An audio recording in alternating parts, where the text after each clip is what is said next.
কি আনছিস রে? কচু। কে দিয়েছে? ঠাকুমা। কি কচু এটা? ও ছোলা কচু।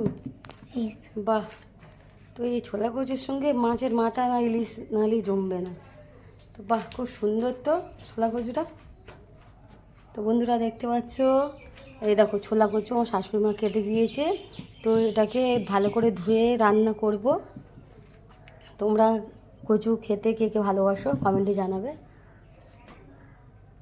তো আমার ছেলে এই জন্য নিয়ে এসছে কচু ঠাকুমার কাছ থেকে। বন্ধুরা ছোলা কচু দেখি রান্না করবো, দেখো।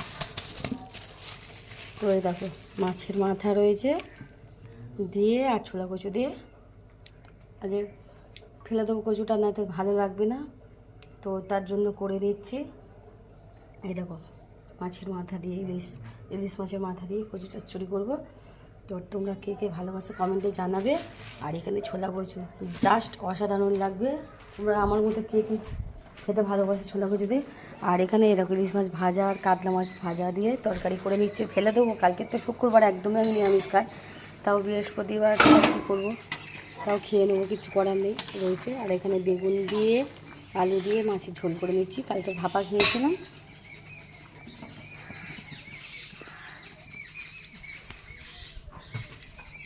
তো যাই হোক বন্ধুরা, তো এখানে আমার দেখো ভাত হয়ে গিয়েছে, পেঁপে আলু ভাতে দিয়ে দিয়েছি। আর এ দেখো মাছের ঝোল করছি আর কচু শাক দেখলে তো। সবাইকে শুভ সকালের শুভেচ্ছা। তো আমি সকাল সকাল আগে রান্না বসিয়ে দিলাম। তো কেমন লাগছে অবশ্যই আমার ভিডিওটা কমেন্টে জানাবে।